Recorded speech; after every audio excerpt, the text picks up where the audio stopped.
namni muka hudduu wal kaa'urraan akkuma beekamu muka hudduu wal galchanii wal boochisaati jiruun. egaa oduu akka malee nama gaddisiiftu. Egaa hordoftoota keenya akkuma beekamu Mirqaanaa Miidiyaa Neetwoork akkuma jedhee jiruun. Oduun kun iddoon inni isin irraa darbaa jiru iddoo Mirqaanaatiin. Egaa akkuma beekamu Mirqaanetti kana oduu kana haasawaa jirra isinitti hin fakkaatiniin. Oduu amme. Egaa akkuma beekamu tibbana kana Arsii Harargee jedhamanii ammaas akkasuma oduu dabalataatiin Jawaar Kadir jechuudhaan jiraattoonni biyyoota Arabaa keessa jiraatan akkasitti muka hudduutti wal suuqaatiin jiruun huddurra kasaaraan dhufutti jirtiin. Oduu muka hudduutti wal dhiibanii huddurra kasaaraan fidin gara obbo Ramzii irratti deebisee dubbiidha. Egaa hordoftoota keenya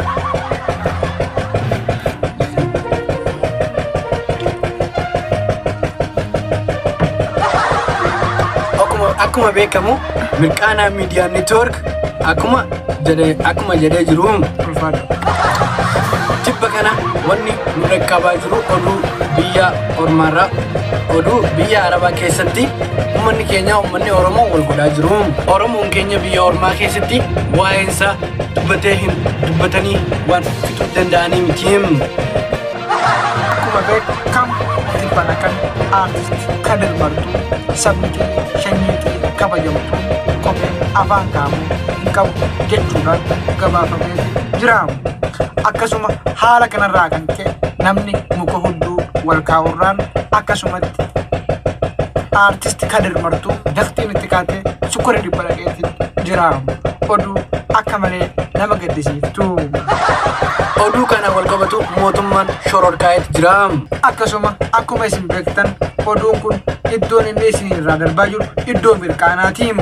Egaa akkuma beekamu Mirqaanetti kana oduu kana haasawaa jirra isinitti hin fakkaatiniin. Oduuma Mirqaaniin akkanumatti waanuma barreeffamee yookaan namoonni keenya nuuf as argan isiniif ibsaatiin hin jirraamu oduu ammaatiin oduun tun oduu dhugaatiin. Akkuma beekamu muka hudduu wal galchanii wal boochisaati jiruun. Egaa oduu amme akkuma beekamu ammaan tana wantoonni inni haasawaatiin hin jiru hundisiituu soba osoo hin jenne dhugaadhaamu. Makiinatti wal fannisanii wal rarraasanii wal oofutti jiruun. Yoom sana qofa akkuma inni jedhe muka hudduu keessa wal suuqanii hudduu hiyyoomsaatiin jiruun meeshaa hiyyoomsaatiin jiruun akkasuma hudduchillee booyaatiin jiraamu nama dirmatuuf nama saba walii galtee dhabe mukaatu hudduuf fiiga waan jedhamu takkaatu jiraamu. Akkuma beekamu gara obbo Ramzittiin isin dabarsaamu oduu hanqaaf inni isiniif laafixuun. Akkuma bulchiinsi mufaa fi hudduutti argamu mukni miidhaa guddaan irra gahaa jiruun.